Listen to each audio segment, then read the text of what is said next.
कौन कहता है कि भगत सिंह फिर से पैदा नहीं हो सकते, होते तो हैं पर नाम बदल जाते हैं। तो मैं सोचता था कि भी नाम बदल करके भी तो कुछ लोग करके दिखा सकते हैं, तो इसलिए हम उस नाते से लगते थे, काम करते थे।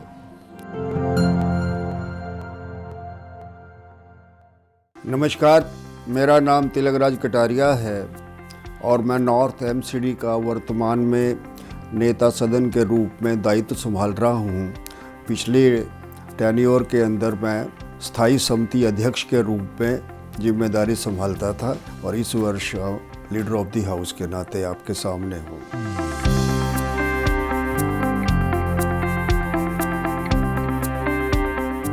संघ में रहते हुए अपना इतिहास पढ़ा और अपने क्रांतिकारियों के जीवन चरित्र पढ़े कि वो कैसी परिस्थितियों के अंदर काम करते थे, क्रांतिकारियों ने कैसे काम किया।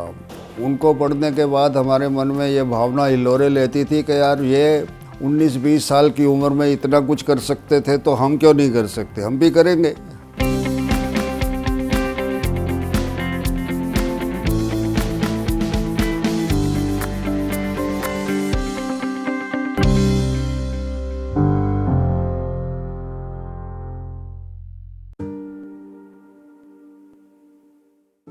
मेरे जो फोर फादर्स थे वो महाराजा रंजीत सिंह की कैबिनेट में कृषि मंत्री थे और यद्यपि मुझे भी इस बात का परिचय नहीं था, मेरे कुछ वर्ष पूर्व चाचा जी का जब देहांत हुआ तो हम उनकी अस्थियां लेकर के हरिद्वार गए। हमारा जो पंडा था जिसके पास हमारा सारा बही खाता रहता है, मैं तो पहली बार ही उनको मिला था। मैंने ऐसे ही पूछ लिया कि पंडित जी आपके पास इतना पुराना कब तक का खाता है, आप हमारे पूर्वजों के नाम बता सकते हैं क्या? तो उसने मुझे छूटते ही कहा कि बड़ी हैरानी की बात यह है कि तुम एक ऐसी रॉयल फैमिली के वंशज हो जिसके बारे में तुम्हें पता नहीं है, ये मेरे लिए आश्चर्य है।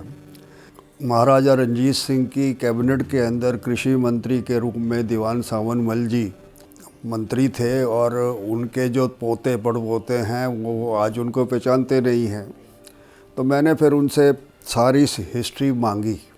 उनसे मुझे ये जानकारी मिली कि दीवान सावनमल जी जो थे वो हमारे फोर फादर्स थे। तो मैंने फिर नेट पर बैठ कर के सर्च करनी शुरू की और दीवान सावनमल जी से आज तक आने की कोशिश की। और आज तक आने के बीच में मेरे और मेरे पिताजी के बीच में मैं केवल 2 कड़ियाँ नहीं ढूंढ पाया नेट के ऊपर, अदरवाइज़ सारी कनेक्ट पूरा चलता आ रहा है। देखिए हमारे फोर फादर जो थे वो तो पश्चिमी पंजाब में डेरा गाजी खान के रहने वाले थे। जब पार्टीशन हुआ तो हमारे सारे फोर फादर जो थे वो सब कुछ वहाँ छोड़ छाड़ करके हिंदुस्तान आ गए।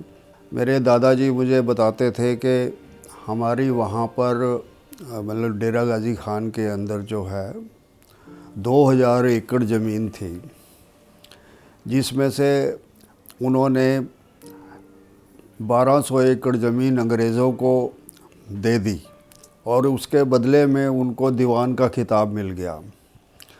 और इसलिए दीवान सावनमल जी भी वो इसलिए दीवान लगाते थे कि उनको दीवान का खिताब हो चुका था।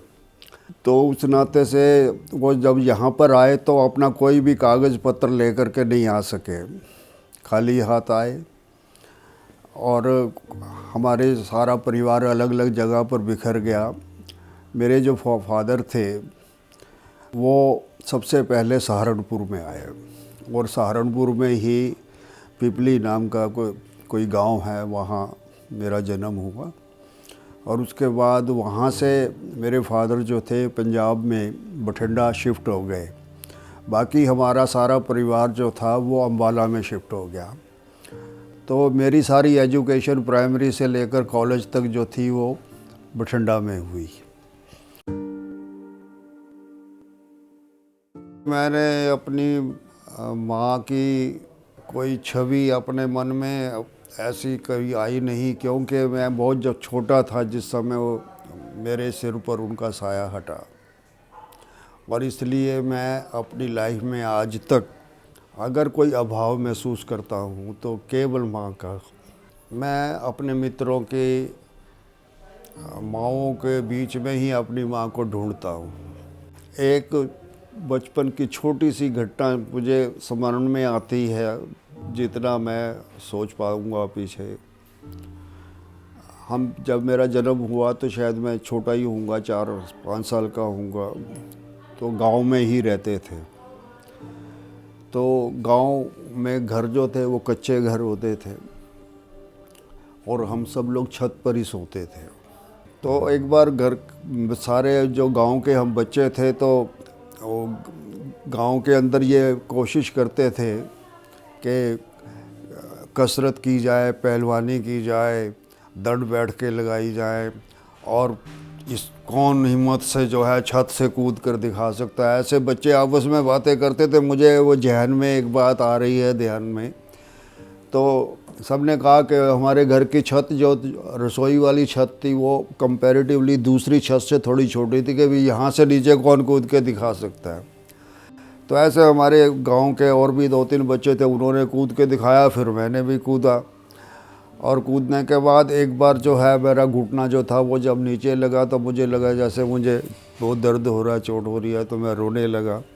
तो मेरी माँ निकल आई उस समय और वो मुझे ले गई अंदर और जैसे बच्चे को संभालते हैं उसको संभालने की कोशिश की। और फिर उसने मुझे कहा, माँ ने, कि बेटा चिंता मत कर, कोई बात नहीं, तेरे को कुछ नहीं हुआ और मैं तेरे पिताजी को नहीं बताऊंगी। क्योंकि मुझे पता था कि भी पिताजी को अगर ये पता लगेगा कि इसने ऊपर से छलांग लगाई है तो और पिटाई होगी कि किसने कहा था तेरे को ये काम करने के लिए, ऐसे काम करते हैं क्या। मैंने कहा मैं नहीं बताऊंगी। तो मेरे मन में अपनी माँ के प्रति वही एक बात ध्यान में आती है कि उसने मेरे पिताजी को, मुझे नहीं लगता बताया होगा, अगर बताया होता तो मुझे ज़रूर डांट पड़ती। और मैं उसी छवि को अब जो है केवल अपने मन में रखता हूँ। क्या है, पिताजी ने तो एक तरह से माँ का भी काम किया मेरे साथ और अपना तो धर्म निभाया ही, और अच्छे कामों में मैं लगूं इसके लिए भी वो कोशिश करते थे। तो इसलिए अब उनके बारे में तो जितना कहा जाए उतना ही थोड़ा है, लेकिन जो कुछ भी मैं आज दिख रहा हूँ उसमें उनका बहुत बड़ा योगदान भी है। देखिए, मेरी पत्नी हैं जो अभी थोड़े समय पहले चीफ मेडिकल ऑफिसर थी NFSC स्केल के अंदर NDMC में, वहाँ से अभी रिटायर हुई है। एक मेरी बेटी है जिसने MCOM B.Ed किया है। और मेरा तो विचार ये है कि वो लेक्चरर बन करके और यंग पीढ़ी के बीच में हमेशा रहे और उनके सपने साकार करने में भूमिका का निर्वाह करे। और इसके लिए वो नेट की तैयारी भी कर रही है और मैं चाहता हूँ कि वो टीचिंग जॉब के अंदर आगे बढ़े, क्योंकि टीचिंग जॉब ऐसा है जिसमें लेडीज़ के पास समय भी रहता है और नई जनरेशन को दिशा देने का भी अवसर रहता है। जब मेरी शादी हुई थी तो ये संघ से रिलेटेड थी, जबकि मुझे संघ के बारे में कुछ नहीं था मालूम, कुछ भी नहीं था। मेरे फादर आर्मी में थे तो मैंने देखा RSS बहुत अच्छी चीज़ है। RSS ऐसे लगता है जैसे अपना ही घर है। कोई भी RSS का बंदा आके हमारे घर में कुछ भी ले जाए, उठा के चला जाए, बोल जाए मैंने ये कर लिया वो कर लिया, सब बिल्कुल ठीक रहता है। मतलब उसमें कोई किसी के मन में कोई गलत चीज़ है ही नहीं। तो मुझे इनके साथ रह के अच्छा लगा। और प्लस फिर मतलब मैं एक अक्षर ज़रूर बोलती हूँ। एक इंसिडेंस आपको बताती हूँ। हमारी एक केमिस्ट शॉप थी। एक बारी जब हम शॉप ले रहे थे वो थोड़ी छोटी थी और महंगी थी। जो दूसरी शॉप थी मंदिर में वो बड़ी थी और सस्ती थी। पर मैंने तब अपने हस्बैंड का कैरेक्टर पहचाना। उन्होंने कहा नहीं नहीं हम इलीगल कुछ नहीं करेंगे, वो अनऑथराइज्ड है, हम वो नहीं लेंगे, ये महंगी है हम ये ले लेंगे। कैसे भी करके हमने वो शॉप ली। तब मेरे को लगा इनका स्वभाव ये है, मैंने इनको तब पहचाना। तो मेरे हस्बैंड का एक डायलॉग जो मैं हमेशा याद करती हूँ, मैं भूल जाती हूँ, वो कहते किस्मत से ज़्यादा और समय से पहले कुछ नहीं मिलता। तेरी किस्मत में जितना है उतना ही मिलेगा। कहते बैंक स्ट्रीट पे चले जा, सारी दुकानें ज्वेलर्स की हैं, तो सब अपनी अपनी किस्मत का खा रहे हैं, तेरी भी अपनी किस्मत है। तो मुझे लगा मैं नॉर्मल ह्यूमन बीइंग हूँ और he is a super soul. तब मेरी ये फीलिंग, मतलब ये मेरी तब फीलिंग थी भी हाँ he is a super soul. इनमें संयम बहुत है। बाकी मैं ये ज़रूर कहती हूँ, हमारे को ऐसे बाजू में काटेंगे तो खून निकलेगा, इनको बाजू में काटोगे तो संग निकलेगा। ये पक्का बात है। इनमें संग कूट कूट के भरा हुआ, मतलब इनमें खून नहीं है, संग है। इसलिए फिर मेरे को इनका साथ देना पड़ता है और मैं सोचती हूँ मैं भी ठीक राह पे चल पड़ी हूँ। और शादी से पहले मुझे बहुत गुस्सा आता था, पर अब मेरे को लगता है मुझे गुस्सा ही नहीं आता। राष्ट्रीय स्वयंसेवक संघ एक ऐसी संस्था है जो कमिंग जनरेशन को देश के लिए जीना और मरना सिखाती है, और वो ये कहती है कि ज़िंदगी के अंदर ऐसे काम करो जिससे सबका भला होता हो। वो देश का चरित्र बनाना चाहती है। आज देश के अंदर जितने भी योजनाएं लागू होती हैं, योजनाएं तो बहुत अच्छी अच्छी बनती हैं, लेकिन उनका इम्प्लीमेंटेशन कौन करता है? तो जो इम्प्लीमेंटेशन करने वाले लोग हैं वो अगर चरित्रवान नहीं हैं तो अच्छी योजना होने के बावजूद भी उसका परिणाम जैसा आना चाहिए वैसा नहीं आ रहा। तो राष्ट्रीय स्वयंसेवक संघ की ये सोच थी कि जिस देश में हम जन्मे हैं उस देश के लिए काम करना है और चरित्रवान बन कर के काम करना है। तो देश का चरित्र बनाने के लिए जो संस्था काम करती है उसके साथ मैं जुड़ा हूँ, वो यही मुझे गर्व का विषय लगता है।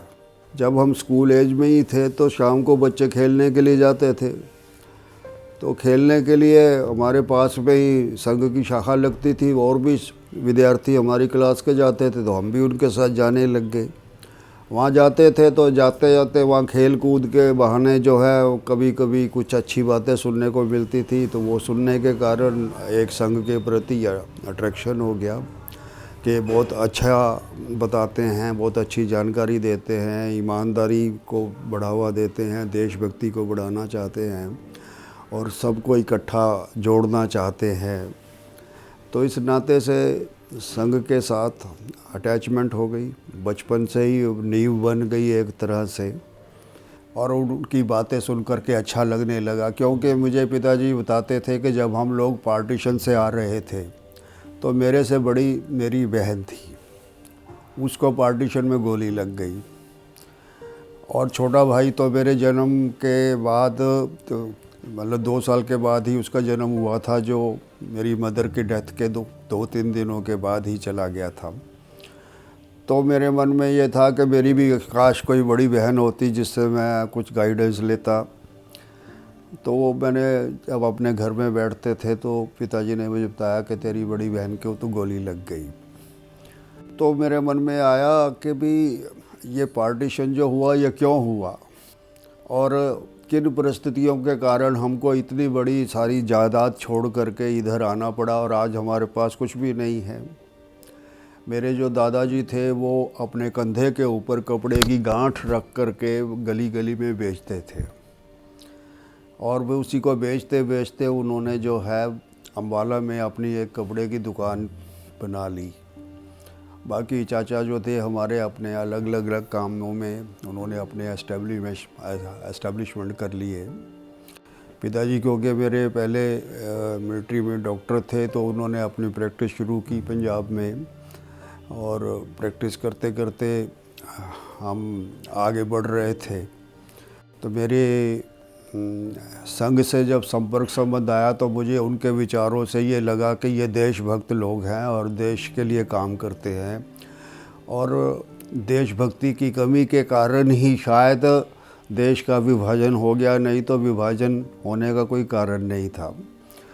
तो ये सब चलते चलते ग्रेजुएशन के बाद जो है मुझे लगने लगा कि इस काम को आगे बढ़ाया जाए। आरएसएस के संपर्क में तो था ही, दिल्ली आ गया उनसे बात करके कि भी मैं पूरा समय आपके काम के लिए देने के लिए तैयार हूँ। प्रारंभ के 2-3 वर्ष तो मैंने ये पिताजी को बताया नहीं कि मैंने पूरा समय देना शुरू किया हुआ है। वो जब पूछते थे तो मैं चिट्ठी में लिखता था मैं नौकरी कर रहा हूँ। लेकिन आफ्टर ऑल ये बात कभी छुपने वाली तो थी नहीं, कभी तो सामने आनी ही थी। लेकिन मेरे मन में भाव था कि भी क्योंकि मैं अकेला बेटा हूँ घर का, तो ये उनके लिए शॉकिंग होगा और कहीं ऐसा ना हो जाए उनको अटैक आ जाए, तो इसलिए मैं झूठ बोल रहा था उनको। लेकिन आखिर एक दिन ऐसा आ ही गया कि उनको पता लग गया। मेरे पिताजी आर्य समाजी विचारधारा के व्यक्ति थे, सामाजिक दृष्टि से बहुत सक्रिय भी थे, पेशे से डॉक्टर भी थे, इस नाते से भी सोशल तो थे ही। लेकिन गुस्सा भी उनको बहुत आता था, इतने गुस्से वाले थे जब गुस्सा आ जाए तो समझो बस क्या कर देंगे ये कोई नहीं सोच सकता था। तो उस दिन जब उनको ये पता लगा तो वो बहुत गुस्से में थे कि इसने मेरे से झूठ क्यों बोला। तो रात को पिताजी ने मुझे बहुत गुस्सा किया कि ऐसे बेटे को जन्म दिया है जो अपने बाप से भी झूठ बोलता है। अगर तूने देश के लिए काम करने ही था तो सच बोल के भी तो कर सकता था, झूठ क्यों बोला। अब मेरे पास तो इस बात का कोई जवाब था नहीं, लेकिन मैं चुप रहा क्योंकि उस समय उनका पारा पूरी स्पीड पर था और मैंने कहा मैंने कुछ बोला नहीं तो कुछ ना कुछ और एक्शन हो जाएगा, तो मैंने कुछ कहा नहीं। एक आध दिन के बाद जो है जब मुझे ऐसा लगा कि आज पिताजी का मूड बहुत अच्छा है, तो मैंने पिताजी को पूछा, मैं उनको बाबूजी कहकर बुलाता था। मैं कहा बाबूजी एक बात बताए, आपने मुझे बताया था कि मेरी बड़ी बहन को पार्टीशन में आते समय गोली लग गई। कहता हाँ बताया था। तो मैंने कहा कि हमने वहाँ से अपनी सारी ज़मीन जायदाद सब कुछ छोड़ दी, हम कोई कागज़ पत्र लेकर के नहीं आए, यहाँ हमने क्लेम भी नहीं लिया और गली गली घूम कर के हमारे दादाजी वगैरह ने अपने आप को एस्टेब्लिश किया। तो वो जो परिस्थितियाँ बनी थी जहाँ, जिसके कारण हम वहाँ से सब कुछ छोड़ छाड़ करके आए थे, वो परिस्थितियाँ ख़त्म हो गई हैं क्या?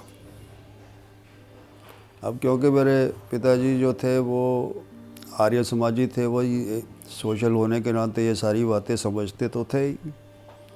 तो उन्होंने कहा कि नहीं बेटा, परिस्थितियाँ कहाँ ख़त्म हो गई, बल्कि अब तो बढ़ती हुई दिख रही हैं। तो मैंने उनको सवाल किया, मैं कहा पिताजी अगर वो ख़त्म नहीं हुई और बढ़ रही हैं तो उनको रोकने के लिए इस समाज ने कोई काम करना चाहिए या नहीं करना चाहिए? कहता क्यों नहीं करना चाहिए? तो जैसे ही उन्होंने बोला क्यों नहीं करना चाहिए, तो मैंने उनको जवाब दिया पर आपके बेटे को नहीं करना चाहिए। वो समझ गए कि मैं क्या कहना चाहता हूँ। वो दिन गया, उसके बाद उन्होंने मुझे इस रूप में तो आशीर्वाद नहीं दिया कि मैं संघ का प्रचारक क्यों बन गया और संघ के लिए क्यों काम कर रहा हूँ, लेकिन उसके बाद उन्होंने कभी टोका भी नहीं। तो इन परिस्थितियों में मैं संघ के काम में जुड़ा और कुछ वर्षों के बाद, क्योंकि मेरे मन में ये भाव था कि मुझे बहुत तेज़ी से काम को ऐसी परिस्थितियां निर्माण करनी है कि फिर से कभी किसी को अपना घर छोड़ करके दूसरी जगह ना जाना पड़े। तो इस नाते से मैं जो भी काम करता था उसको अप टू परफेक्ट कैसे हो सकता है उसके लिए कोशिश करता था, विद परफेक्शन करता था। ये मेरे स्वभाव में आ गया कि जो भी काम करो वो विद परफेक्शन करो उसको। शुरू में तो मुझे आउटर दिल्ली का काम मेरे पास था। उस समय गांव के अंदर संघ भी जो भी कोई जनसंघ को कोई पहचानता भी नहीं था और कोई अपने पास खड़े होने देना भी नहीं चाहता था, ऐसी स्थितियां थी और साधन भी नहीं थे संघ के पास इतने। अब मैं नरेला से लेकर ठेठ मेहरौली तक ये सारा क्षेत्र जो था साइकिल पर कवर करता था, लेकिन एक मस्ती थी मन में, एक उमंग थी, जोश था, तो एक कुछ कर गुजरने की तमन्ना जैसी होती है। क्योंकि देशभक्तियों भरी कहानियाँ जो सुनी हुई थी वही भावनाएं भगत सिंह की, चंद्रशेखर आज़ाद की वो हिलोरे लेती थी, तो इसलिए साइकिल पर चलते थे मस्ती के साथ। तो कभी ऐसा नहीं महसूस हुआ कि हम क्यों करें या साइकिल पर क्यों जा रहे हैं। और 5 साल के बाद फिर मुझे एक लम्बरेटा स्कूटर दिया गया कि भी अब तुम इसका प्रयोग किया करो। फिर मैंने लम्बरेटा स्कूटर पर भी जो है 3 साल मेरा ख्याल है कि आउटर दिल्ली में उस पर काम किया। फिर धीरे धीरे मेरे पास ये नॉर्थ दिल्ली साथ में और जोड़ दी गई। फिर नॉर्थ दिल्ली के बाद जो है एमरजेंसी लग गई देश के अंदर और आरएसएस को बैन कर दिया गया। तो उस समय अंडरग्राउंड रह कर के काम किया और अंडरग्राउंड रह कर के उसके बाद जब एमरजेंसी हटी मेरे पास ईस्ट दिल्ली का काम आ गया। और वो करते करते जो है ये सब कुछ आगे बढ़ रहे थे। तो हमारे परिवार में मेरे चाचा जी के बच्चों में की किसी की शादी हुई, उसके लिए एक बार मैं जब फिर दोबारा जाना पड़ा। तो उस समय चाचा जी मुझे कहने लगे कि बेटा तू अच्छा काम करता है, इसमें तो हमें कोई वो नहीं है, लेकिन क्योंकि अब तेरे पिताजी बहुत बुज़ुर्ग हो रहे हैं और वो ये बार बार कहते हैं कि मुझे किस लिए प्रैक्टिस करनी और मैं तो ये सब छोड़ छाड़ करके चला जाऊंगा, तो तू अगर वापस आ सकता तो आ जाए ताकि उनके मन से ये बात निकल जाए। मैंने उनको कहा कि ठीक है, मैं सोचता हूँ, देखता हूँ। लेकिन फिर इधर आकर के काम में जुट गए और जब जुटते थे तो फिर इधर उधर की तो कोई बात ध्यान में आती ही नहीं थी।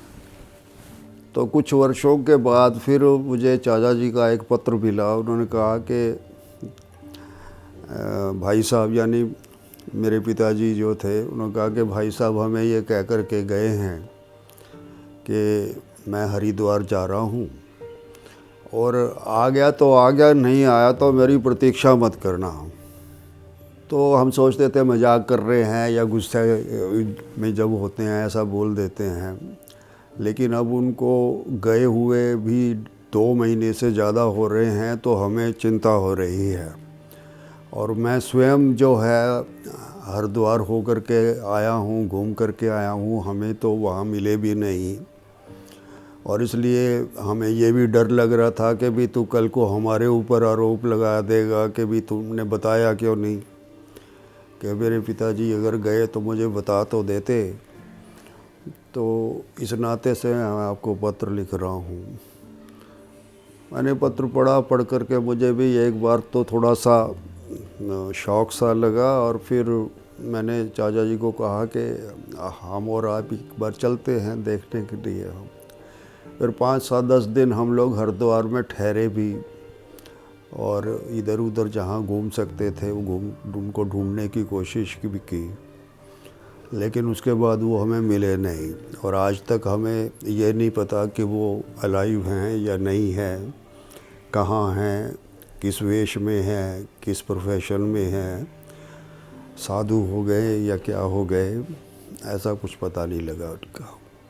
संघ का काम लगभग 20 वर्ष घर छोड़ करके मैंने किया और इन लगभग 20 वर्षों में मेरे ख्याल है, मुझे याद नहीं आता कि भी मैं बहुत ज़्यादा अगर घर में कभी वापस मिलने के लिए गया हूँगा तो 3 या 4 बार, बस इससे अधिक मुझे याद नहीं आता कि भी मैं गया हूँगा। और वो भी किसी ओकेजन के कारण से जाना हुआ। और उसी का कारण था कि 89 में जब मैंने वापस लौटने का निर्णय किया तो मैं चाचा जी को मिला अम्बाला में जा कर के। और उस समय मेरी बुआ जी की बेटी थी किरण, वो उस समय वहाँ जैन कॉलेज में लेक्चरर थी, वो बैठी हुई थी। तो मुझे चाचा जी पूछते हैं कि बेटा ये किरण बैठी है, तो इसको जानता है क्या? तो मैंने कहा नहीं चाचा जी, मैं तो नहीं पहचानता। तो उन्होंने फिर किरण को कहा कि किरण तू पहचानती है इसको, ये कौन है? तो किरण ने कहा कि नहीं मामा जी, मैं तो नहीं पहचानती। तो मेरे को उस समय चाचा जी ने एक शब्द बोला, उन्होंने कहा कि तो दुनिया के साथ तो रिश्तेदारी गांठता घूम रहा है, पर तेरे को अपनी रिश्तेदारी नहीं पता।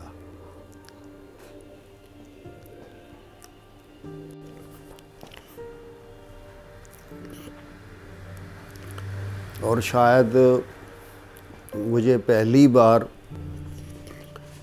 एक तरह से ये एहसास हुआ कि भी मुझे अपने परिवार को भी अपने साथ जोड़ के रखना चाहिए था।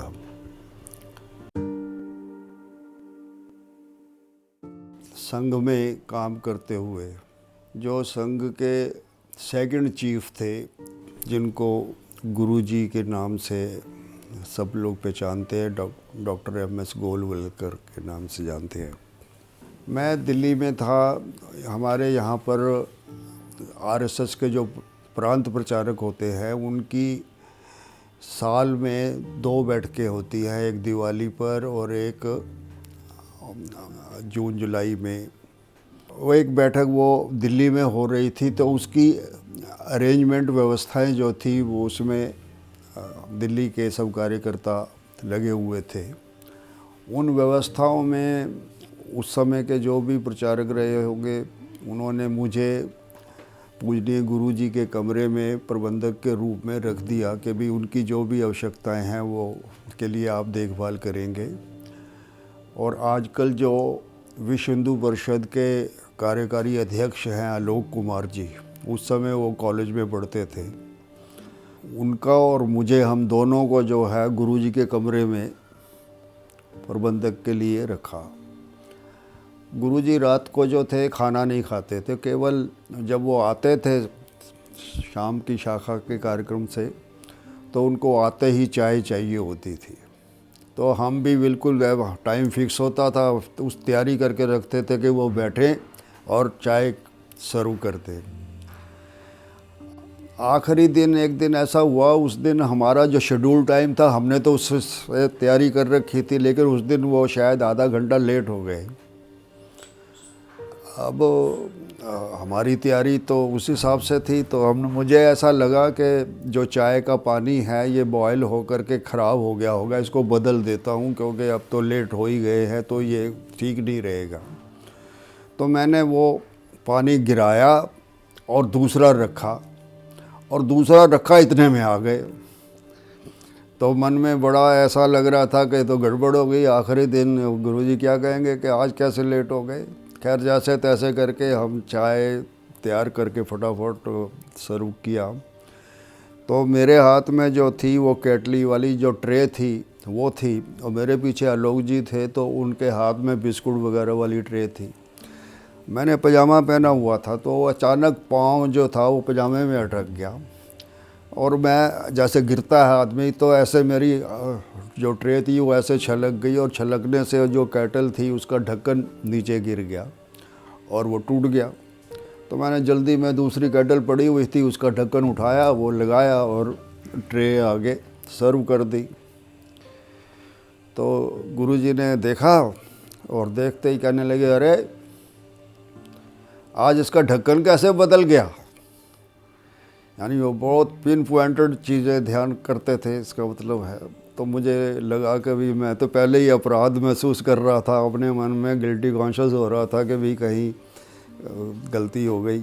तो इतने में आलोक जी पीछे खड़े थे, वो बोल पड़े, गुरुजी मेरे से नहीं टूटा। तो गुरुजी ने पहले तो वो ज़ोर से हंसे और फिर कहने लगे, ये मैंने कब पूछा था किससे टूटा। अब बहुत सामान्य सी बात थी, कोई ख़ास बात नहीं थी। और उसके बाद मेरा ख्याल है ये 2-1 साल के बाद शायद मैं नागपुर गया। नागपुर में हमारा 3rd ईयर का कैंप लगता था। हमारे यहाँ ट्रेनिंग होती है साल के अंदर एक, उसमें 1st year, 2nd year, 3rd year, ऐसे 3 साल की ट्रेनिंग मानी जाती है। तो 3rd ईयर की जो ट्रेनिंग थी उसमें मैं गया। तो उस बैठक के अंदर गुरुजी जो थे सारे देश के उसमें जाते हैं स्वयं से, और प्रांत के अनुसार वो सबकी बैठकें लेते थे गुरुजी, और पर्सनल इंट्रोडक्शन करते थे सबसे उस बैठकों में। तो हमारे प्रांत की जब इंट्रोडक्शन हुई तो मैंने भी उसमें था ही, तो मैंने परिचय दिया और उसके बाद बैठक ख़त्म हो गई। तो गुरुजी जाने लगे तो जैसे मन में एक अच्छा भाव था, श्रद्धा का भाव होता है, तो भी उनको गाड़ी तक छोड़ने जा रहे हैं। तो ऐसे छोड़ने के लिए मैं भी साथ साथ जा रहा था और भी कुछ लोग चल रहे थे साथ। तो जैसे ही वो गाड़ी में बैठे, अभी उन्होंने एक पाँव अंदर रखा था, एक अभी नीचे ही था, तो उन्होंने ऐसे गाड़ी के डोर में से देखा कि मैं ऐसे सामने खड़ा हुआ था। तो मुझे ऐसे देख कर कहने लगे, अरे तूने वो केतली बदल दी कि ढक्कन बदल दिया? तो मैं बहुत हैरान हो गया कि एक आदमी सारे देश के अंदर घूमता है, पता नहीं रोज़ सैकड़ों लोगों से मिलता है।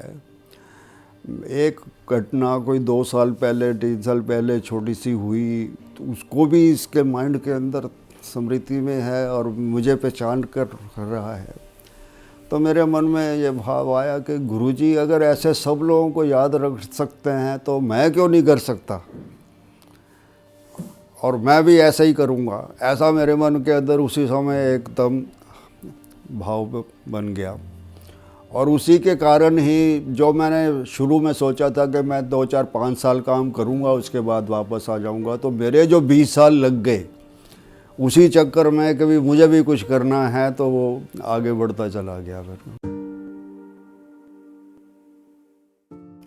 मेरे को इमरजेंसी का काल, बहुत कठिन काल था जिसको कहा जा सकता है।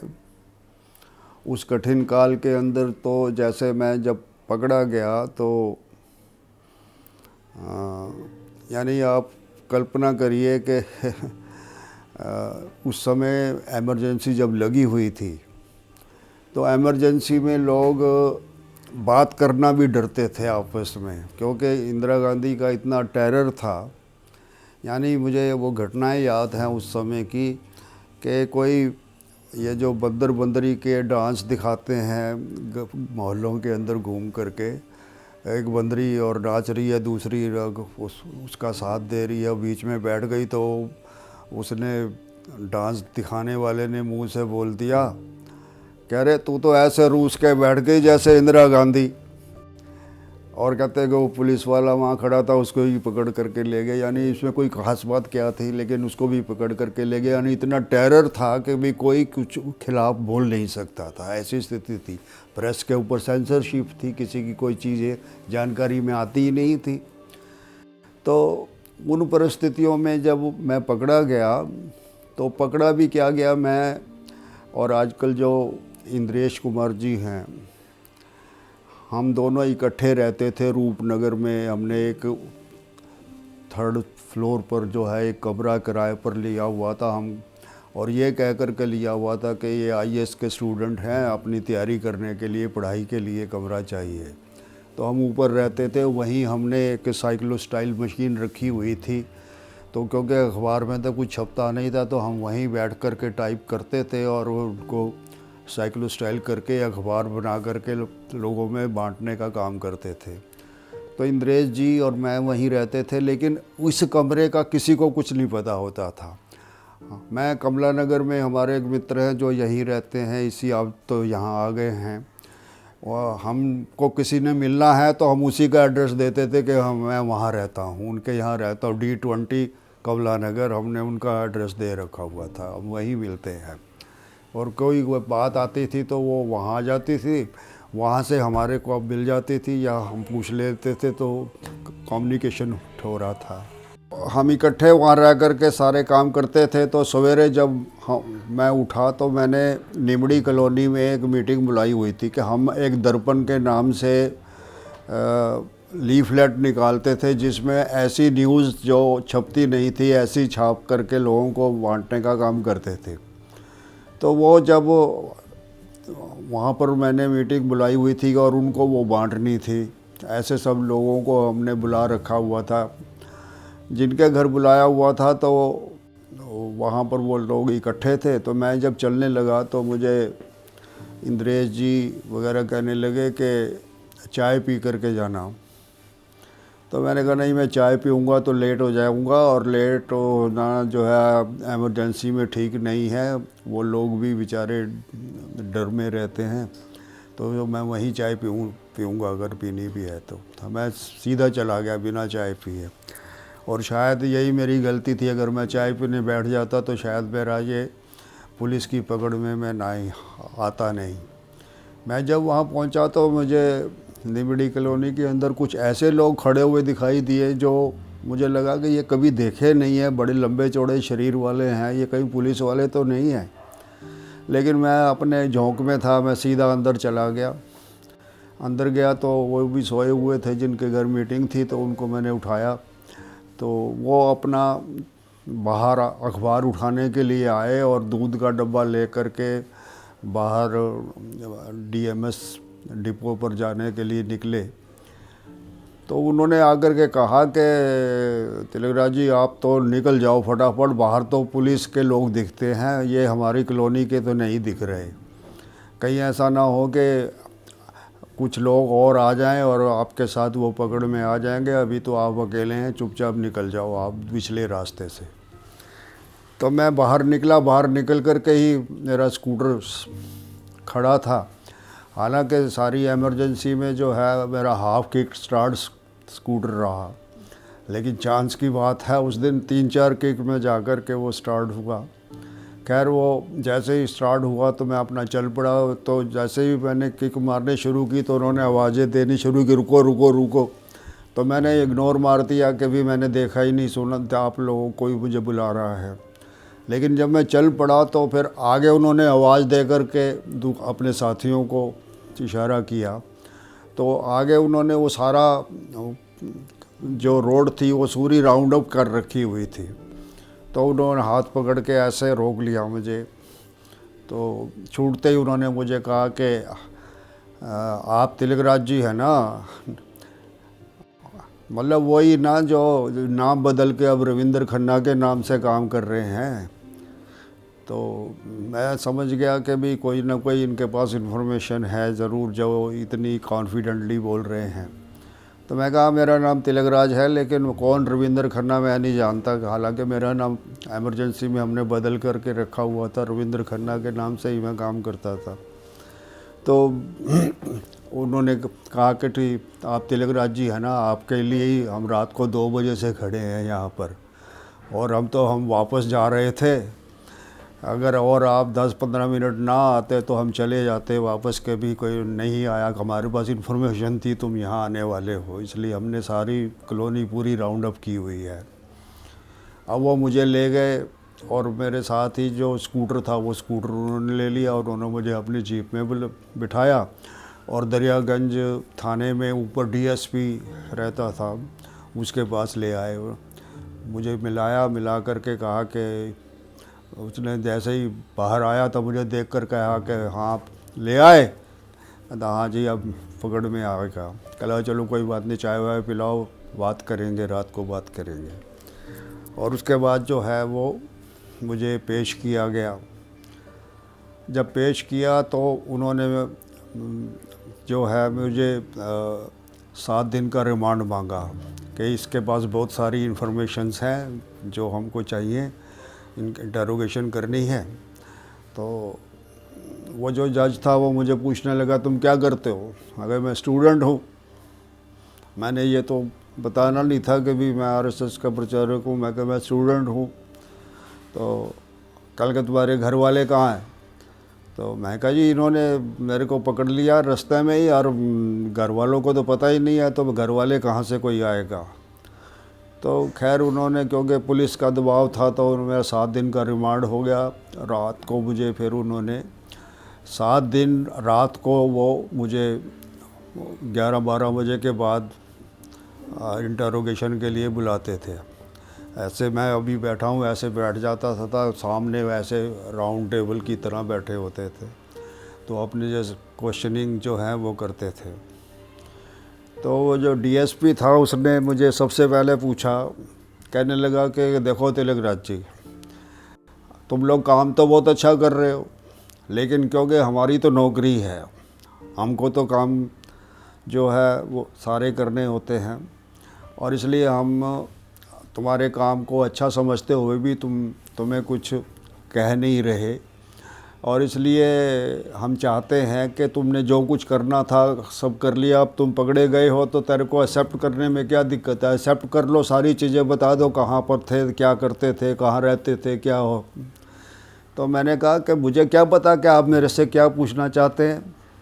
जब मुझे आप क्वेश्चन करेंगे तो अगर मुझे पता होगा तो मैं बता दूंगा, नहीं पता होगा तो कह दूंगा नहीं पता। कहने लगा चलो अगर तू ऐसा ही चाहता है तो हम तेरे को जो है और क्वेश्चन पूछना शुरू कर देते हैं। लेकिन एक बात तुझे बता देते हैं कि तूने सुंदर डाकू का नाम सुना है? मैं कहा हाँ सुना है। कहता सुंदर डाकू जब तक वो डाके डालता रहा, अब पकड़ में आ गया, तुझे तो पता है ना, तुझे वो भी पकड़ में आ गया, और तू जैसे आज यहाँ पर है वो भी यही बंद कर रखा है हमने। लेकिन उसने सब कुछ मान लिया, अपना सब कुछ बता दिया। और तुम तो अच्छे काम करने वाले लोग हो, हम नहीं चाहते कि तुम्हारे साथ कोई अनफेयर मीन्स अडॉप्ट किए जाएं। वो तो डाकू है इसलिए उसके साथ तो हम सब कुछ मारपीट भी कर रहे हैं, लेकिन तुझे हमने सिर्फ सिंपल इंटरोगेट कर रहे हैं। तो इसलिए तुम बातें अपनी साफ साफ बता दो। मैं कहा पूछिए क्या आप पूछना चाहते हैं। तो कहने लगे कि पहले तो ये बताओ कि तुम्हारे आज ये जो स्कूटर है, इस स्कूटर के अंदर जो दर्पण मिला ये तेरे पास कहाँ से आया? तो उन दिनों में हम लोगों ने एक नाम तय किया हुआ था, धनराज ओझा एक हमारे बीजेपी के उस समय संगठन मंत्री होते थे। हमने तय कर लिया था भी अगर कोई पकड़ा भी जाए तो किस का नाम लेना है, तो सब कुछ धनराज ओझा का नाम लेना और किसी का नहीं लेना। तो मैंने कहा कि सचमुच बताऊं? कहने लगा हाँ, और क्या सचमुच पूछने के लिए तो पूछ रहे हैं। तो मैंने कहा ये मुझे धनराज ओझा ने दिया है। तो एकदम वो चौंक गया डीएसपी, क्योंकि धनराज ओझा उनकी मोस्ट वांटेड लिस्ट में नाम था। तो मुझे कहने लगा धनराज ओझा ने दिया, कहाँ मिला था वो? तो मेरे मुंह से निकल गया कि कमला नगर बस स्टैंड पर मिला था। कहने लगा अच्छा,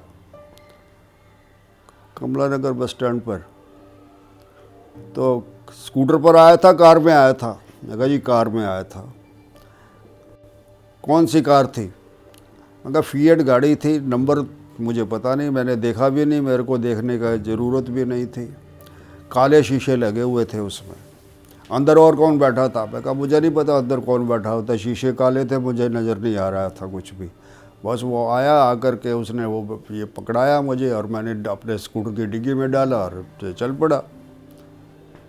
तो कहने लगे कि उसने क्या कपड़े पहने हुए थे? मैं कहा सामान्य कुर्ता पजामा पहना हुआ था। कहने लगा और कोई भेष बदला हुआ था? मैं कहा नहीं, दाढ़ी मूछें लगी हुई थी, जैसी हैं उसकी वैसी ही थी। कहने लगा अच्छा। कहता तेरे को ये कैसे पता लगा कि तेरे को धनराज ओझा कमला नगर बस स्टैंड पर मिलेगा? तो मैं कहा मुझे किसी ने नहीं बताया। कहा फिर तेरे को सपना आ गया था, वहाँ पहुँच गया तू सवेरे लेने के लिए? मैं कहा नहीं, मैं रात को जब अपने घर पर पहुँचा तो अंदर कोई, मैं जब घुसा तो एक स्लिप लिखी हुई पड़ी हुई थी, उसमें लिखा हुआ था कि धनराज ओझा ने आपको वहाँ पर बुलाया। अब कौन डाल गया स्लिप मुझे तो पता नहीं। मैंने जो है वो पढ़ी और पढ़ करके फाड़ दी और मैं यहाँ आ गया। तो एक रणधीर सिंह इंस्पेक्टर था, वो डीएसपी को कहने लगा कि आप किससे बात कर रहे हो? ये सीधे सीधे बताने वाला आदमी है क्या? आपको तो ऐसी कहानियाँ बताता जा रहा है, आप सोच रहे हो कि ये बहुत सीधा सरल आदमी है। वो सरल नहीं है, बड़ा खेला खाया आदमी है, ऐसे नहीं बताएगा ये। और ये कहते ही जो है ना, उसने खींच करके एक डंडा मारा, और डंडा जो मारा वो ये मेरे कंधे पर, थोड़े दिन पहले मेरा एक्सीडेंट हुआ था तो यहाँ चोट लगी हुई थी। अब वो चोट लगने के कारण उसी पर डंडा पड़ गया, वो खून का ऐसा फुहारा सा निकला। तो वो भी एक बार तो घबरा गया कि अरे एक डंडे से ऐसा कैसे हो गया। तो खैर वो कपड़े उतार करके देखा तो थोड़ा बहुत उसको ठीक ठाक सा करके जो है उस समय मुझे कहा चल सो जा, कल करेंगे तेरे से बात। अब ऐसे अगले दिन फिर रात को फिर बुला लिया, फिर इंटरोगेशन शुरू हुआ। तो फिर वो कहने लगे कि अच्छा चलो कल तक तो जो तूने कुछ बताया था वो देखते हैं, लेकिन मुझे ये बता कि तेरे को ये तो पता होगा ना कि ये तुम जो कुछ छाप रहे हो, जो बांट रहे हो, जो इस ये आपके कागज़ में लिखा हुआ मिला, ये कहाँ छपता है? कहता मुझे क्या पता कहाँ छपता है जी। लगा अगर मैंने कहा कि मेरे जैसे आदमी को भी अगर आम आदमी को पता होता तो आप इतना बड़ा इंटेलिजेंट डिपार्टमेंट चलाते हैं तो आप बहुत पहले पकड़ लेते, लेकिन मेरे जैसे आम आदमी तक ये कभी आया नहीं, इसीलिए आप लोग अभी तक ट्रेस नहीं कर पाए। कहता नहीं फिर भी कोई लिंक तो होता ही है। तो मैंने कहा कि मेरा तो कोई ऐसा बड़ा लिंक है नहीं जितना बड़ा समझ कर आपने मुझे पकड़ लिया। तो कल का नहीं फिर भी तेरे को जो ठीक लगता है ना वो नाम बता दे। मैं कहा जी ऐसा है, आपको जो लगता हो ये नाम हो सकता है वो आप लिख लो मेरे नाम से, मैं साइन कर दूंगा कि हाँ मैंने ये कहा, क्योंकि मुझे जिस चीज़ का पता नहीं तो मैं क्या बताऊंगा। और इसके ऊपर फिर उसको गुस्सा आ गया, गुस्सा आकर उसने एक खींच करके थप्पड़ मारा हो गया। अरे तो बहुत बनता है अपने आप में, हम कोई इतने बेवकूफ़ है, समझते नहीं है क्या? मैं कहा जी आप समझते अगर हैं तो फिर आपको ये समझ में आ जाना चाहिए कि मेरे पास ऐसा कुछ नहीं है आपको बताने के लायक। उसके बाद जो है फिर उन्होंने कहा कि इसको चरखी पर चढ़ाओ भाई, ये ऐसा नहीं बताएगा। फिर उन्होंने मुझे ऐसे बिठा करके यहाँ पर एक डंडा फिट कर दिया और फिर उसको रस्से से बांध दिया, और बांधने के बाद वो डंडा जो था जैसे दो टेबल रहती है उनके बीच में डंडा ऐसे लटका दिया, तो आदमी जैसे गठरी बंधा हुआ होता है तो ऐसे उल्टा हो गया। तो फिर वो रबड़ के वो जैसे जिसको हमारी भाषा में तो छित्तर बोलते हैं उसको, तो रबड़ की वो मारने वाली पट्टी होती है कोई, बस उसको फिर वो मारते रहते थे। अब उल्टा होने के कारण से जो है ऊपर से वो मार पड़ती थी तो आदमी थोड़ी देर के बाद बेहोश हो जाता था, फिर छोड़ जाते थे कि बैरक के अंदर जाओ। ऐसे 7 दिन लगातार जो है उन्होंने इंटरोगेशन किया, टॉर्चर किया। 7वें दिन जो है उन्होंने मुझे वापस जेल में भेजा तिहाड़ में। तो तिहाड़ में जब मैं पहुंचा तो बहुत सारे लोग मुझे वहाँ लेने के लिए आए हुए थे, क्योंकि वहाँ सबको पता लग चुका हुआ था भी मैं पकड़ा गया हूँ। और मैंने पहली बार ही बड़े बड़े लीडर भी वहीं देखे, चरण सिंह वगैरह सब ये वहीं ड्यूटी पर मिले तिहाड़ जेल की वजह। तो फिर उसके बाद 2-1 महीने मैं जेल में रहा वहाँ पर। पूर्व के लोगों में से अगर कहूँ तो अटल जी, केदारनाथ साहनी, उनके काम करने की वर्किंग को मैं बहुत ही अप्रिशिएट करता हूँ और उनकी वर्किंग में से बहुत कुछ सीखने को मिला मुझे। और संघ के नाते अगर मैं ये कहूँ तो मुझे जैसे गुरुजी के साथ रहने का मौका मिला, ऐसे पूज्य रज्जू भैया जो उनके बाद सरसंघ चालक बने, पूज्य सुदर्शन जी वो भी सरसंघ चालक बने, तो उनको भी बड़े आइडियल ढंग से उनकी चीज़ों को मुझे नीचे नज़दीक से देखने का मौका मिला। और पूज्य बाला साहब देवरस को भी मतलब बहुत नज़दीक से उनके साथ उनकी सेवा के लिए रहने का मौका मिला, उनको भी बहुत नज़दीक से देखने का मौका मिला। तो ऐसे शेषाद्री जी जो हमारे ऑल इंडिया जनरल सेक्रेटरी होते थे, उनके साथ भी काम करने का मौका मिला। और संघ के अन्य बहुत से अधिकारी थे जिनमें से मुझे सबसे ज़्यादा सानिध्य अगर किसी का और इंटेलिजेंट जिसको मैं मानता हूँ तो वो कौशल किशोर जी थे। यानी वो उनके बारे में मेरी धारणा ये है कि वो इंटेलेक्चुअल जायंट आदमी थे, इतने कॉन्सेप्ट क्लियर थे, बिल्कुल क्रिस्टल क्लियर आदमी जैसे होता है। कोई भी प्रॉब्लम बता दो उसको बिल्कुल ऐसे स्कैन करके बता देंगे कि भाई ये ऐसे नहीं ऐसे हो। तो उनसे मुझे बहुत प्रेरणा मिली। नहीं, सबसे ज़्यादा सहयोग तो मैं ये मान के चलता हूँ कि मुझे समाज का स्नेह प्यार आशीर्वाद मिला है, उन्हीं का सहयोग मानता हूँ। और उन्हीं का सहयोग नहीं होता तो मैं जो भी योजनाएं लागू करना चाहता हूँ वो लागू नहीं हो सकती थी, उसमें उनका सहयोग मुझे मिलता है। और इसलिए जहाँ परिवार का मेरे साथ सहयोग है, वहाँ जनता का भी उतना ही मेरे पास आशीर्वाद स्नेह प्यार है। देखिए, मैंने जिस समय पार्षद जिस दिन चुना गया था, उस दिन मैंने इंटरव्यू जिस समय दिया था, उस समय ये कहा था कि मैं स्वच्छता, स्वास्थ्य, शिक्षा और स्पोर्ट्स ऐसे 4S के ऊपर कंसंट्रेट करूंगा और स्मार्ट दिल्ली बनाने के लिए अपनी भूमिका का निर्वाह करूंगा।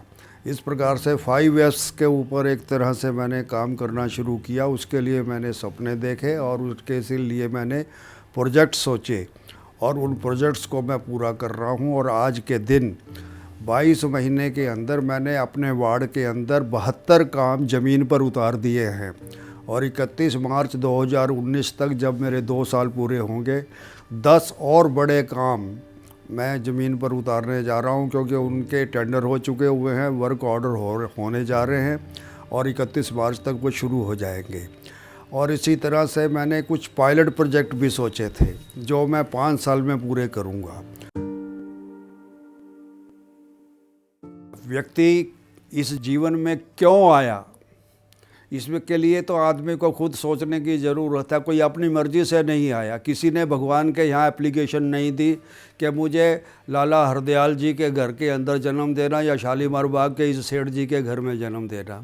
उसी ने हमको भेजा।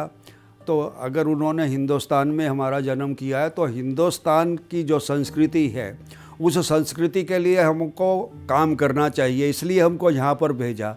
और अगर हमको भौतिक सभ्यता की ओर बढ़ाना होता, भगवान ने तो यूरोप में जन्म दे देता। हमको भारत में जन्म मिला है, तो ये हम सौभाग्यशाली हैं कि हम ऐसे देश में जन्मे जिन्होंने दुनिया को राह दिखा दी और ऐसे ऐसे काम करके अनुसंधान करके दिए। और जिस समय दुनिया के अंदर कपड़े पहनना नहीं लोगों ने सीखा था, उस समय यहाँ पर एक सभ्यता थी और एक उन्नत वैज्ञानिक उन्नति का दृश्य था यहाँ पर। उस देश के हम जब रहने वाले लोग हैं। मैं चाहता हूं कि मेरा जीवन तभी सार्थक है कि मैं अपनी उस भारतीय संस्कृति के अनुरूप अपनी लोगों की सेवा करता हुआ आगे बढ़ सकूंगा। वास्तविक रूप से अगर कोई कहे कि भी ईश्वर कोई दिखा दे, तो दिखाने की तो स्थिति किसी की नहीं है। लेकिन अगर आपस में एक दूसरे को देखेंगे तो वो दृष्टि इंसान को चाहिए। आंखें सब कुछ देखती हैं, लेकिन आँख अपने आप को नहीं देख सकती। अपने आप को देखने के लिए किसी का सहारा लेना पड़ता है और इसलिए फिर वो शीशा देखता है तो अपनी आँख दिखती है, अदरवाइज़ तो दिखती नहीं है। ऐसे ही भगवान को कोई देखना चाहे तो ऐसे तो कहीं दिखता नहीं है, लेकिन किसी न किसी रूप में आपको देख रहा हूँ मानो, तो आपको अंदर भी भगवान का अंश है, तो मैं आपको भगवान के रूप में देख सकता हूँ। ये तो दृष्टि की बात है, दृष्टि आदमी को कैसी मिली है। मुझे राष्ट्रीय स्वयंसेवक संघ ने जो संस्कार दिए, उसमें से ये ऊर्जा अपने आप होती है, क्योंकि मैंने वो सारी प्रकार के जीवन देखे हैं, अच्छे से अच्छा जीवन देखा है। मैं जिस दिन 20 साल के बाद भी वापस लौटा था, तो मेरे पास जो कुछ भी खर्च करने के लिए संघ के द्वारा मेरे पास पैसा मिलता था, वो सारा तो मैंने उनको लौट दे दिया खर्चा करने के बाद कि ये बचा हुआ है, ये आपका हो गया। उसके पास तो मेरे पास 25 पैसे भी नहीं थे कि जिसको मैं DTC की बस में जा कर के पकड़ सकूं। और उसके बाद मैंने अपने एक मित्र को फ़ोन किया कि मुझे 10,000 रुपये चाहिए और आप मुझे अभी हमारा जो संघ का कार्यालय है उसके गेट पर मिलो। वो बेचारा 10,000 रुपये की गाड़ी लेकर के मुझे वहाँ मिला। वहाँ से मैंने चलना शुरू किया, उस कठिनाइयों में से चला। उस 10,000 से चलते चलते आज भगवान ने मेरे जो घर भी दे रखा हुआ है, 2 गाड़ियाँ दे रखी हुई हैं, फार्म हाउस दे रखा हुआ है, मुझे किसी का कर्जा नहीं देना और मैं सेवा करने के लिए स्वतंत्र रूप से, बिना इस टेंशन के कि कल को मुझे खाने को मिलेगा कि नहीं मिलेगा, इस बात की चिंता नहीं है।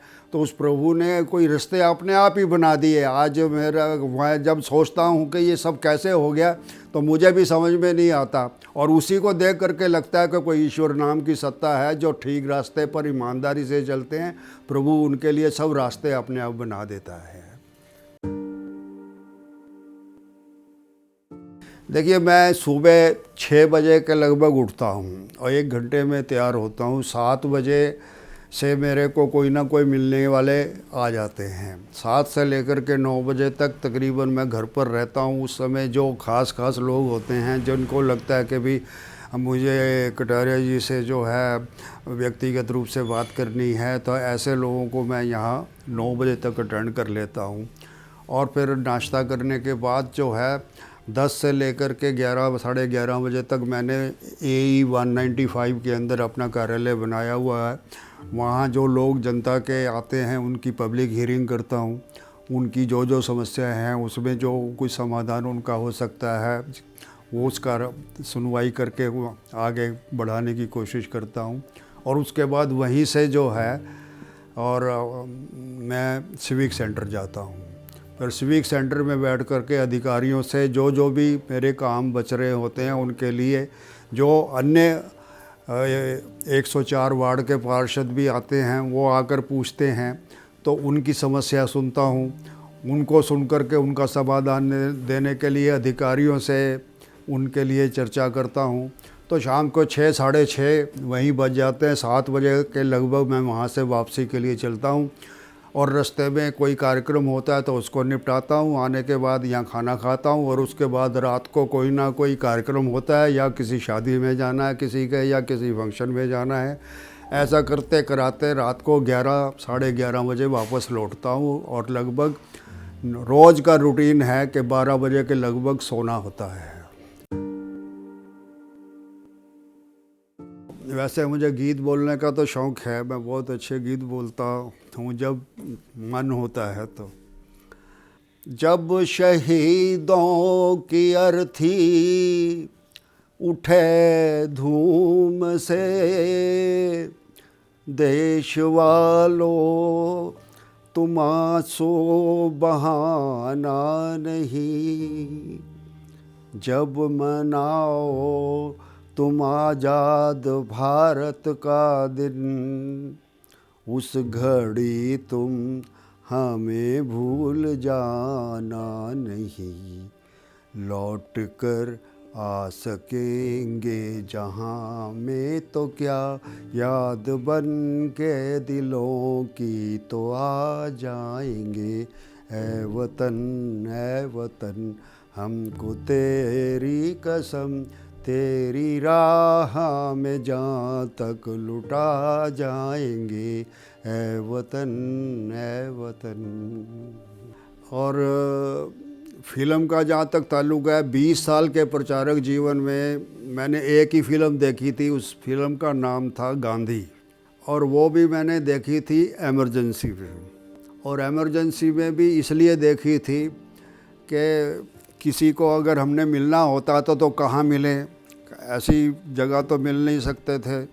तो रिटिश सिनेमा के ऊपर गांधी लगी हुई थी, तो मैंने उनको टाइम दे दिया कि भैया गांधी फ़िल्म देखने के लिए टिकट लेकर अंदर बैठूंगा, तो तुम अंदर आना, वहाँ फ़िल्म देखते देखते बात करेंगे।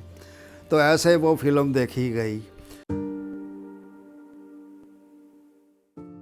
मुझे अच्छी किताबें पढ़ने का बहुत शौक़ है, और ऐसी किताबें पढ़ने का शौक़ है जिनके बारे में लोग जानते ना हों। मैंने जो है एक पुस्तक लिख डाली थी जिसका नाम है जयतु भारतम, और उसका मुख्य उद्देश्य भी यही है कि अगर उस पुस्तक को पढ़ कर के आने वाली जनरेशन में से 1% भी लोगों ने जो है रिसर्च का विषय अपना बना लिया, तो मैं समझूंगा मेरी मेहनत सफल हो गई। तो और उस पुस्तक को मैंने डॉक्टर अब्दुल कलाम जी से रिलीज़ कराने का आग्रह किया था, लेकिन उन्होंने मुझे कहा कि मैं आपकी पुस्तक 15 दिन के बाद रिलीज़ करूंगा कि नहीं करूंगा, पढ़ने के बाद बताऊंगा। और 15 दिन के बाद उन्होंने मुझे बुलवाया, और फिर वो कहने लगे मैं तुम्हारी पुस्तक रिलीज़ तो कर सकता हूँ, लेकिन तुम 10-20 लोग मेरे पास कमरे में आ जाओ, मैं रिलीज़ कर दूँगा। बाहर जाकर रिलीज़ करता नहीं हूँ किसी की भी। केवल एक बुक के लिए गया था, वो लाल कृष्ण अडवाणी की बुक के लिए गया था। आज तक मैं किसी के उसके लिए नहीं गया। और इसलिए मैंने तेरी पुस्तक के लिए भी इसलिए हाँ कर रहा हूँ क्योंकि ये मेरा विषय था जो तुमने प्रोजेक्ट करने की कोशिश की है। और उसमें मैं अपना एक चैप्टर भी ऐड करना चाहूँगा अगर तुम इसमें छपी ना हो तो मैं कहा जी मैं तैयार हूँ, लेकिन आप मुझे दे दीजिए, अभी तो ये बाइंडिंग पर जा चुकी है, लेकिन नेक्स्ट एडिशन जब छपेगा मैं लगा दूंगा उसको। कहता जब छपेगा तब उस समय मेरे से मांगना, मैं इसमें एक पेज दूंगा तुझे लगाने के लिए। वो मैंने उनसे मांगा उस समय। फिर वो कहने लगे तुम एक काम और करो, तुम्हारा ये जो इसका टॉपिक है बुक का, इसके लिए बहुत अप्रोप्रिएट नाम है डॉक्टर मुरली मनोहर जोशी, उनसे इसको रिलीज़ कराओ और रिलीज़ बाहर कराने के बाद फिर मुझे भेंट करने के लिए आओ, तो तुम्हारे दोनों पर्पस हल हो जाएंगे। तुम जो चाहते हो कि लोगों को पता लगे वो भी लग गया, और मुझे इन्वॉल्व करना चाहते तो मैं भी इन्वॉल्व हो गया। तो फिर मैंने डॉक्टर मुरली मनोहर जोशी और अशोक सिंघल जी से कॉन्स्टिट्यूशन क्लब के अंदर ये बुक रिलीज़ कराई। और फिर वो मैं बुक जो थी डॉक्टर साहब को, अब्दुल कलाम जी को देने के लिए गया, तो उसी समय ये फ़ोटो खींचा गया जब उनको मैं वो पुस्तक दे रहा हूँ और वो पढ़ रहे हैं उसको देख करके। देखिए मैं कुल मिलाकर के 2-3 बार बाहर गया हूँ, काफ़ी कंट्री देखे।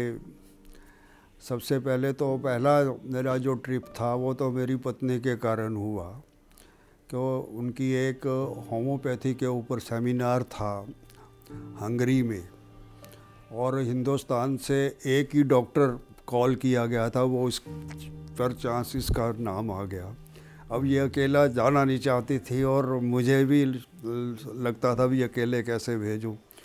तब मैं अपनी टिकट पर जो है उनके साथ हंगरी गया था, और उसके बाद फिर अपने कई मित्रों ने कोशिश की, तो हम फिर Switzerland, Hungary, China, Macau, Hong Kong, ऐसे नेपाल, कई कंट्रीज़ के अंदर उसके बाद जाना हुआ।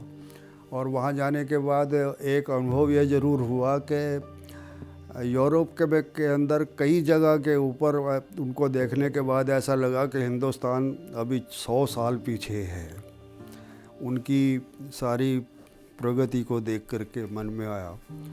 लेकिन आज जब मैं देखता हूँ उस समय से और आज मैं देखता हूँ, तो आज मेरे को ये गर्व होता है कि जिसको मैं मानता था कि ये 100 साल पीछे है, कि ये तो सबके एडवांस चलता हुआ दिख रहा है। और आज मोदी जी के कारण तो 4th नंबर के ऊपर खड़ा हुआ वो दिखाई दे रहा है। प्रधानमंत्री अटल बिहारी वाजपेयी जी के जन्म दिवस पर हमने ये घोषणा की थी कि भारतीय जनता पार्टी ने जो अपने घोषणा पत्र में कहा था कि भी हम 10 रुपये में गरीबों को खाना खिलाएंगे, तो अटल रसोई के नाम से हमने 10 रुपये के अंदर जो है गरीबों को खाना देने की योजना बनाई, और उसका पायलट प्रोजेक्ट मैंने अपने वार्ड के अंदर चलाया, और 1.25 साल से वो चल रहा है। 500 से लेकर के 1000 के बीच में लोग रोज़ 10 रुपये के अंदर खाना खा करके जाते हैं।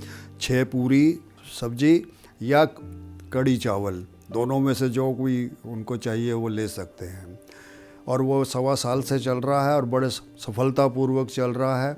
इसी प्रकार से हमने एक 8000 पुस्तकों की केशव भवन के अंदर नई लाइब्रेरी शुरू कर रहे हैं, और इसी तरह से यहाँ पर मिनी स्पोर्ट्स कॉम्प्लेक्स के रूप में दीनदयाल उपाध्याय बहुउद्देशीय परिसर ये हमने शुरू किया, जहाँ पर 2 बैडमिंटन के नेट हैं, वॉलीबॉल का नेट है, टेबल टेनिस का नेट है, योग वाटिका है, और भी सुविधाएं वहाँ पर हर तरह की देने की व्यवस्था की है। तो दूसरा प्रोजेक्ट हमारा मैं समझता हूँ कि ये हमने किया है। तीसरी बात, हमने अपने हर ब्लॉक की एंट्री एक जैसी की है। हमारे हर एंट्री गेट के ऊपर जो है आपको फूलों से लदी हुई टोकरियाँ, बास्केट्स दिखाई देंगी। आप घूमेंगे तो आपको लगेगा कि हर गेट की एंट्री और एग्ज़िट गेट के ऊपर टी बन करके और बास्केट टंगी हुई हैं, उनके ऊपर फ्लावर पॉट लगे हुए हैं।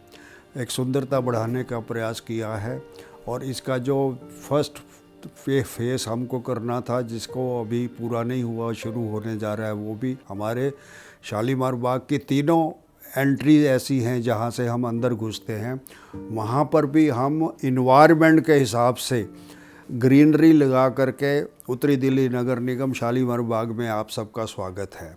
ग्रीनरी से ही लिखा हुआ है, ऐसा जैसा आप एयरपोर्ट पर कभी जाते हैं तो आपको कहीं रास्ते में ध्यान में आता होगा, उस तरह का हम लगाने जा रहे हैं। और इसके अतिरिक्त हमारे यहाँ पर हमने हर स्कूल के अंदर पानी का स्तर नीचे ना चला जाए, 10 साल के बाद हमको पीने के पानी की किल्लत ना हो जाए, तो उसके लिए हार्वेस्टिंग सिस्टम लगवा दिए हमने। हमारे 6 स्कूल हैं प्राइमरी के, 6 के 6 स्कूल के अंदर लगा दिए।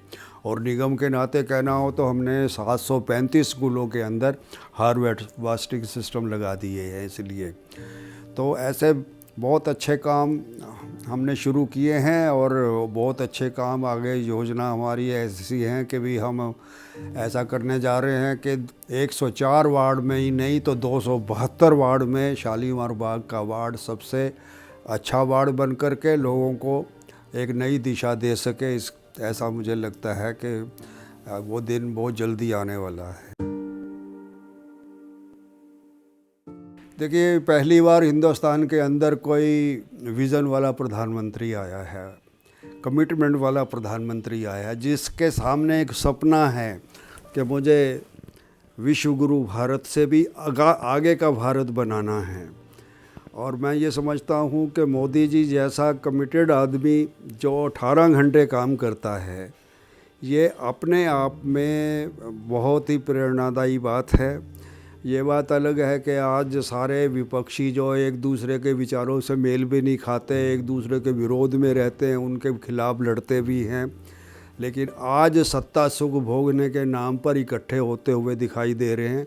लेकिन मैं ये समझता हूँ कि उनकी ये सारे गठबंधन जो है ये नापाक गठबंधन है। और अब तो मुलायम सिंह जी ने हाउस के अंदर इतना ज़बरदस्त ढंग से कह दिया कि हम मोदी जी को अगला प्रधानमंत्री फिर से देखना चाहते हैं, तो इस गठबंधन करने वाले लोगों की कमर ही तोड़ दी उन्होंने एक तरह से, मैं समझता हूँ। देखिए, मैं सभी देशवासियों को ये ज़रूर कहना चाहूँगा कि ये देश हमारा है। जैसे हम अपने घर के लिए अपने घर के काम करते हैं, उसके लिए आपको किसी को कहना नहीं पड़ता, ऐसे देश के कामों के लिए भी आपको कहने की ज़रूरत नहीं होनी चाहिए। स्वच्छ भारत मिशन को सफल बनाने में अपनी भूमिका का निर्वाह करें और अपने अपने क्षेत्रों के अंदर एयरपोर्ट जैसा इन्वायरमेंट बनाएं। क्योंकि रेलवे स्टेशन के ऊपर कोई भी 10 रुपए का चिप्स खरीद करके खाने के बाद रैपर फेंक देता है, पानी की बोतल पीने के बाद बोतल फेंक देता है, लेकिन कोई भी आदमी एयरपोर्ट के ऊपर ये काम नहीं करता। तो मैं ये चाहूँगा देशवासियों से कि हम अपने अपने क्षेत्र को एयरपोर्ट जैसा एनवायरनमेंट दें और अपनी भूमिका उसके लिए निभाएं और स्वच्छ भारत को वास्तविक रूप से स्वच्छ बनाएं।